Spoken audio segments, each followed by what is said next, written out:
ఎదురు చూస్తున్న వీకెండ్ రాకనే వచ్చేసింది. ఇంక నాగార్జున గారు గ్రాండ్గా స్టేజ్ పైకి అడుగు పెట్టాక ఇంక ఎలిమినేషన్ టైం ఆరంభం అయ్యింది అంటూ Nainika your the eliminated, stage పైకి రావాలి అంటూ చెప్పేసరికి హౌస్మేట్స్కి ఒక్క క్షణం అర్థం కాలేదు. అయితే కొంతమంది నెటిజన్లు అలాగే ఆడియన్స్తో పాటు కంటెస్టెంట్స్ కూడా ఓం ఆదిత్య గారిని సీక్రెట్ రూమ్లో పెట్టారేమో అని ఊహించారు. కానీ అయితే ఈ వీక్ సింగిల్ ఎలిమినేషన్ మాత్రం ఉంటుందని కొంతమంది అభిప్రాయం అయితే పడ్డారు. కానీ నైనిక ఎలిమినేషన్, మరొక వైపు ఆదిత్య ఎలిమినేషన్ ట్విస్టు, ఇంకోవైపు వైల్డ్ కార్డు ఒక్కొక్కరు ఎంట్రీ ఇస్తున్నారు. కంటెస్టెంట్స్కి దిమ్మ తిరిగిపోతుందని చెప్పుకోవచ్చు.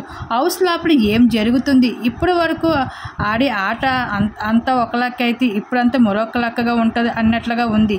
ఇంక స్టేజ్ పైకి వచ్చిన నైనిక అయితే ఒక్కొక్కరు కోసం చెబుతూ చాలా ఎమోషనల్ అవుతూ కన్నీళ్ళు పెట్టుకుంటూ వచ్చేసింది. అలాగే కిరాక సీత కోసం అలాగే విష్ణుప్రియ కోసం అయితే చాలా ఎమోషనల్ అవుతూ వచ్చేసింది. అలాగే వెళ్ళే ముందు చేసి అయితే నిఖిల్ కోసం అయితే మంచి సజెషన్ కూడా ఇస్తూ కనిపించేసింది. నిఖిల్, నువ్వు చాలా స్ట్రాంగ్, నువ్వు చాలా బాగా ఆడుతున్నావు ప్రతి టాస్క్లో కూడా, కానీ నీ గేమ్ నువ్వే ఆడు, వేరే వాళ్ళ సలహాలు నువ్వు తీసుకోవద్దు, నువ్వు నీ గేమ్లో నువ్వు 100% ఇస్తే నువ్వు కన్ఫామ్గా నువ్వు విన్ అవుతావు అంటూ ఈ విధంగా అయితే మంచి సజెషన్ ఇస్తూ వచ్చేసింది నిఖిల్కి నైనిక ఇక్కడ.